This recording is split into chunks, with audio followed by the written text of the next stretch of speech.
Hey everyone, this is Tyler from the library. In this video I will show you how you can use cardboard, copper tape, and alligator clips to make a control board for your servo. For this project you'll need the following supplies and equipment: a pair of scissors, copper tape, cardboard, alligator clips with pins, positional servo. You can tell which one the positional servo is because it has micro servo 9G on the front label, and standard alligator clips. Okay, to get started on our code for our control board, I am going to go to makecode.com and I'm going to click on the Circuit Playground Express and create a new project. I'm going to name it control board.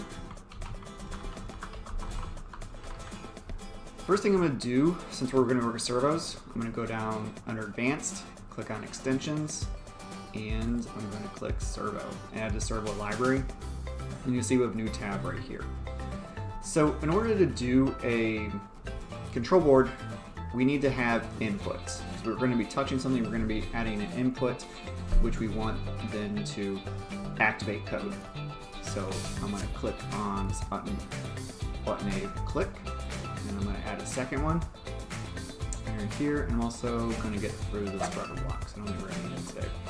And I'm going to change these button A's to something else.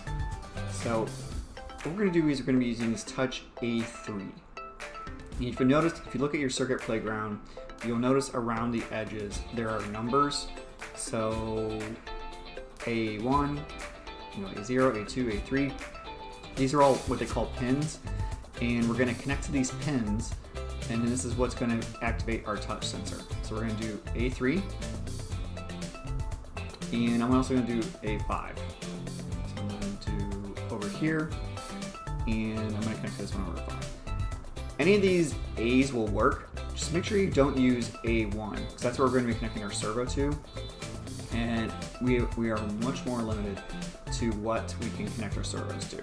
So I'm using A3 and A5. So next, what we want to do is when we touch these sensors that we're going to create, we are going to activate code, and that's mostly just going to be our servo code. So I'm going to do set servo A1 as I mentioned in here, and I'm also going to do another one over here, and I'm going to change these values to whatever I want. So just as an example, I'm going to do extremes. So I'm going to do the starting point of servo, which is at 0 degrees for positional servo. And I'm going to do 180. So I want the servo, when I push one button, it goes to one extreme, and then when I push the other button that we're going to create, I want it to go to the opposite. You can put whatever numbers you want in here. You can also put more than 2. So it doesn't have to, in my example, I'm just using 2 buttons that I'm going to create with my copper tape, but you can do as many as either are pins if you want to. So A4, A6, A7, you can use those as well. I also like to do, when I'm working with servos, so that way it's going to a starting position every time I start my program. So I like to do on start, and again, just as an example, I'm going to set it to 90 degrees. So that way it's in the middle of both of these when it's ready to go. So this is all you need to do a really basic touchpad, control board, whatever you want to call it, sensor board, to create like a program that you can offer a little more control over. So it's very similar to pushing these 2 buttons, but we can create some distance using cardboard and alligator clips and copper tape. So I like doing it this way over using these buttons as well. So just download your program, and download your program. So you can install it just like we do in the servo tutorial. We've got our code loaded on our circuit playground. Let's wire everything up. So I'm going to connect 180 to A5 and degree 0 to A3.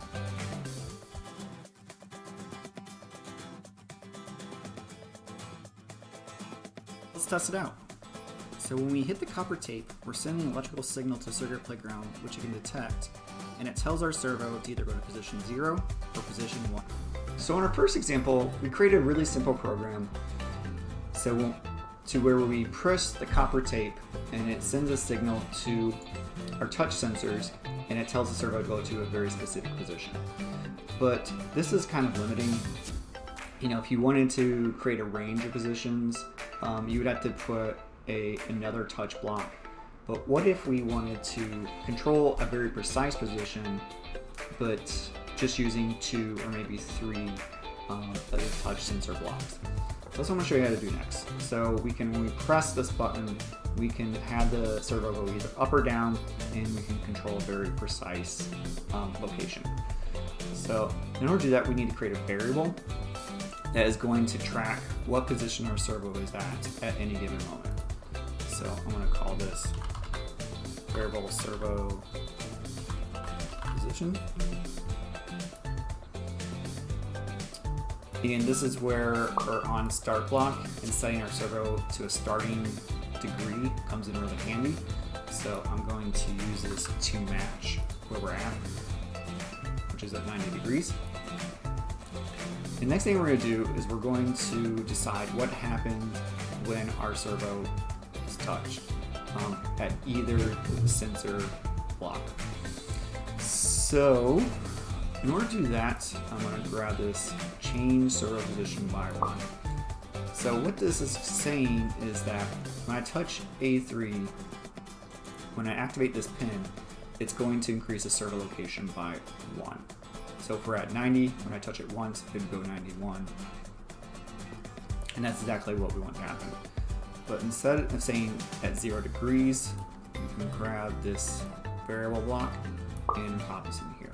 So whatever this variable is at, it will then activate and tell the servo to go to that position.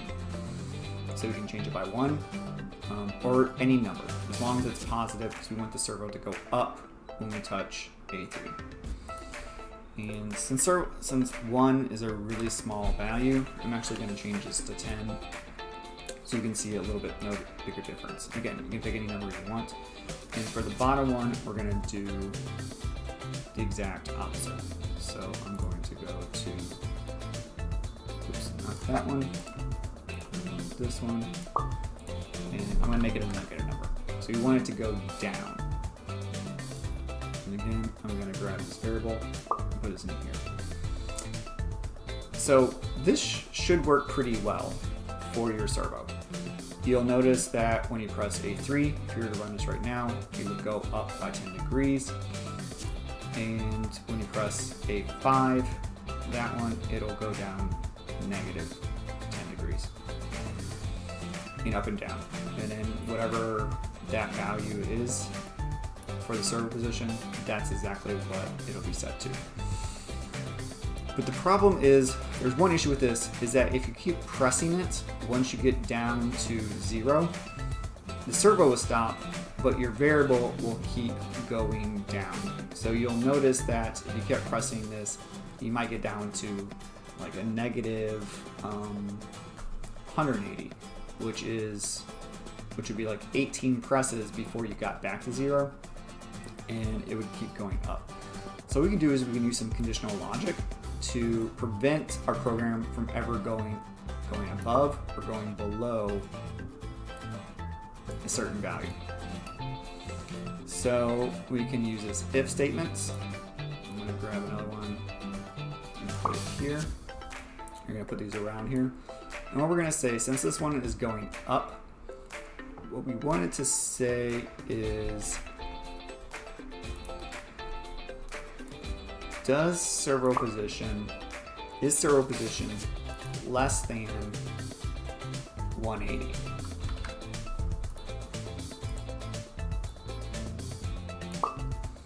So what does this do? So as long as this is servo position, our variable, is less than 180, it'll keep going up. And that's what it's saying, what's wrapped inside this if statement. So if this is true, then do these two things. Increase by 10, change the servo position to this. But if it is equal to 180 or above 180, it will not. it will not activate this. It won't increase by anything. It won't change the servo position at all. And we're going to kind of do the opposite. So again, I'm going to go back to logic. I'm going to grab this statement. And we're going to say is servo position. And we're going to change this to greater than. So is servo position greater than 0. I'm going to leave this alone. If it is, then increase by -10.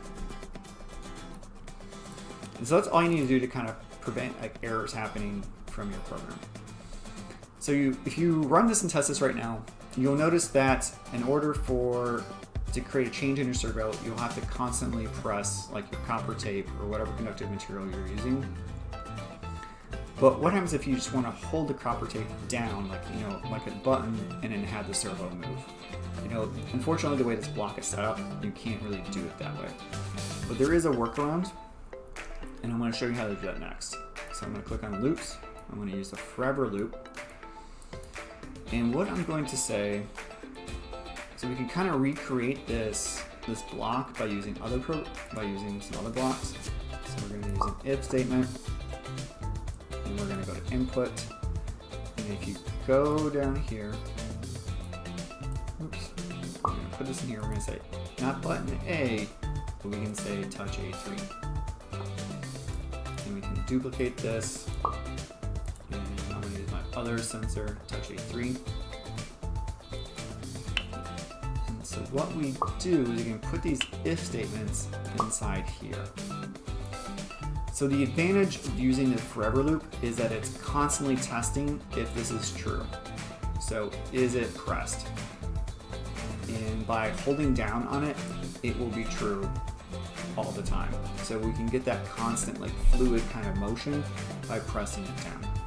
So this is a way if you want to add a touch and hold style button to your control board, this is a great way to do it.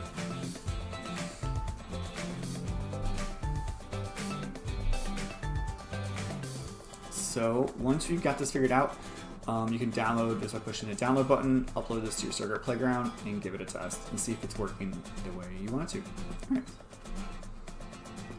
So there's two easy ways you can add a little more control to your servo control board program.